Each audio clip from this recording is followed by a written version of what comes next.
Good morning बच्चों। पिछले video में हमने सामाजिक संस्थाएं, निरंतरता एवं परिवर्तन इस चैप्टर के अंतर्गत प्रजातंत्र और जाति व्यवस्था का अध्ययन किया था और हमने जाति व्यवस्था के गुण तथा दोष में हमने गुण आपको समझाए थे।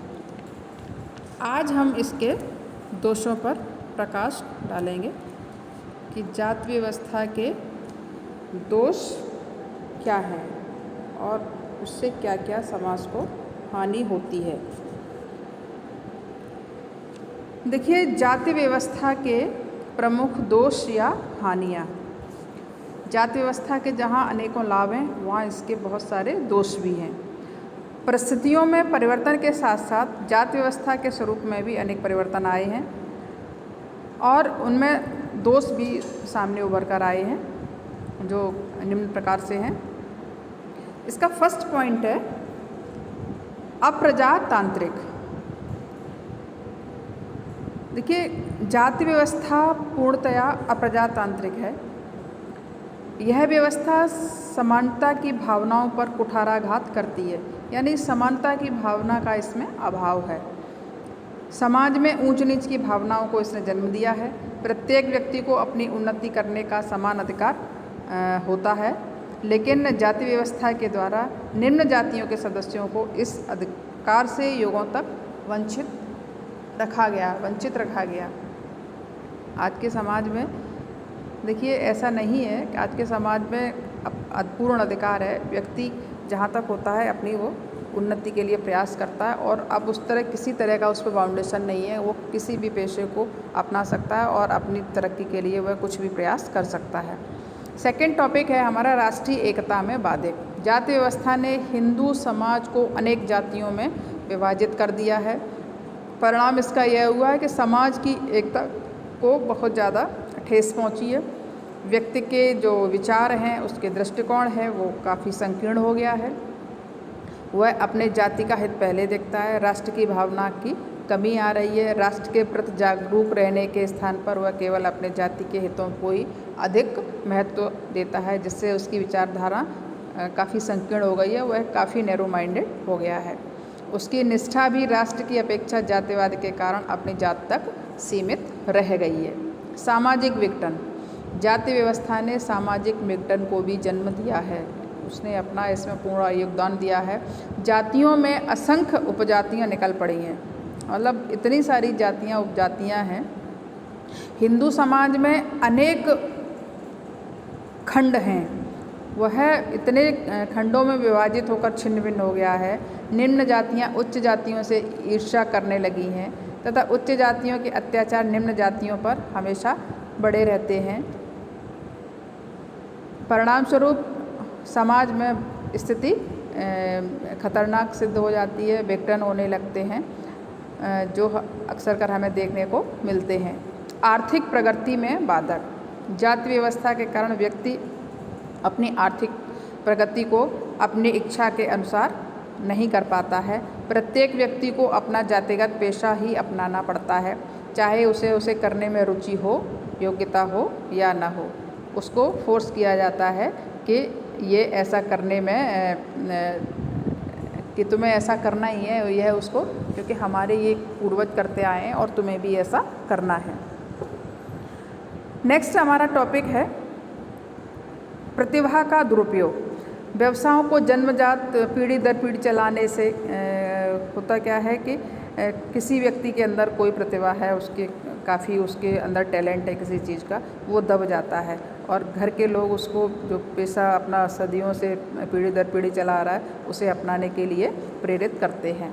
धर्म परिवर्तन को प्रोत्साहन। जाति व्यवस्था ने धर्म परिवर्तन को भी प्रोत्साहित किया है। शूद्र के साथ जो बुरा व्यवहार होता है, उससे अनेक शूद्र, अनेक मुसलमान, बौद्ध, ईसाई हो गए। उन्होंने धर्म परिवर्तन अपना कर दिया और इन धर्मों में से इस प्रकार बंद श्रेणियों का अभाव पाया जाता है। कभी कभी किसी मुसलमान के हाथ का छुआ हुआ भोजन कर लेने मात्र से ही उसे जाति से बहिष्कृत कर दिया जाता है। किसी अछूत के संपर्क में आने से उसे जाति से या बहुत ज़्यादा उसके उठने बैठने से भी उसे जाति से निकाल दिया जाता है। आज भी धन परिवर्तन की कुछ घटनाएं इसी कारण से घटित हो रही हैं।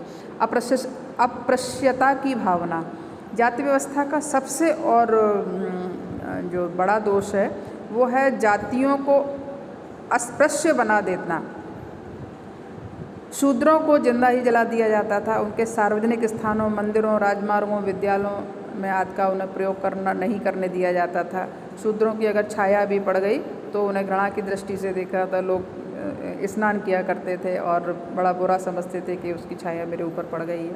यह धारणा सभ्य समाज के लिए एक कलंक है। हिंदू समाज की क्षीणता। हिंदू समाज जाति व्यवस्था के कारण क्षीण होता जा रहा है।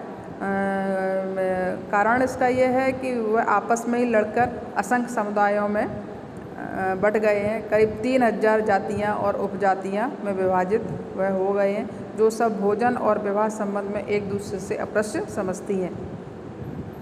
अब उनका समय एक प्रतिक्षण गिरने वाले ढेर बनता जा रहा है। वह प्रतिक्षण उनका पतन हो रहा है। समाज सुधार में बाधक। जाति व्यवस्था समाज की स्थिरता में विश्वास करती है। उसने सदा सामाजिक सुधारों का विरोध किया है। जाति प्रथा के कट्टर समर्थक जो होते हैं वो निम्न जाति के लोगों को कभी भी ऊपर उठने देने का मौका नहीं देते। वह नहीं चाहते कि निम्न जाति के लोग भी उनमें परिवर्तन आए और उनकी स्थिति में सुधार हो। अगर कोई ऐसा करता भी है तो वे उसका विरोध करते हैं। अगर उनके लिए कोई कुछ करने का प्रयास करता है तो वे कट्टर विरोधी हो जाते हैं। धन और श्रम का असमान वितरण। जाति व्यवस्था का एक अन्य जो दोष है वह ये है कि इसमें धन का और श्रम का असामान्य वितरण रहता है। समान रूप से यह वितरण समान रूप से नहीं किया जाता। ब्राह्मणों को कोई विशेष कार्य नहीं करना पड़ता। वह शारीरिक मेहनत नहीं करते हैं। वे शारीरिक श्रम से पूर्णतः मुक्त रहते हैं, जबकि शूद्रों को कठोर श्रम करना पड़ता है। धन की दृष्टि से ब्राह्मण, क्षत्रिय, वैश्य और शूद्र ही लाभान्वित होते रहे हैं। शूद्र सदा से ही निर्धनता से पीड़ित रहे हैं। स्त्रियों की हीन दशा। जाति व्यवस्था ने स्त्रियों की दशा को कभी भी उठने नहीं दिया। उन पर अनेक बंधन लगाए। बाल विवाह, बहुविवाह, उनकी दशा में कोई परिवर्तन नहीं हुआ। बड़ा शोचनीय स्थिति हमेशा उनकी बनी रही है। विधवा पुनर्विवाह निषेध कर दिया। विधवा पुनर्विवाह अधिनियम बनाया गया, लेकिन आज भी आप समाज में देखते हैं कि अगर कोई विधवा अगर विवाह करती भी है तो उसको समाज हेय दृष्टि से देखता है, तो उसको भी अनेक प्रकार के बंधनों से उसको अनैतिक करार दे दिया गया। काफ़ी समय तक उन्हें शिक्षा के मौलिक अधिकार से भी वंचित रखा गया। तो ये सब रीज़न जाति व्यवस्था के कारण ही हैं। देश की पराधीनता में योग। जाति व्यवस्था ने देश को पराधीन बनाने में अपना काफ़ी योगदान दिया है, क्योंकि हिंदू समाज विभिन्न जातियों में विभाजित होने के कारण विदेशी आक्रमण का सामना संगठित होकर नहीं कर सका। जब हम विभिन्न वर्गों में, विभिन्न जातियों में, समुदायों में बट जाएंगे, जब एकजुट नहीं रहेंगे तो दूसरी ताकतें आकर हमसे फ़ायदा लेंगी ही।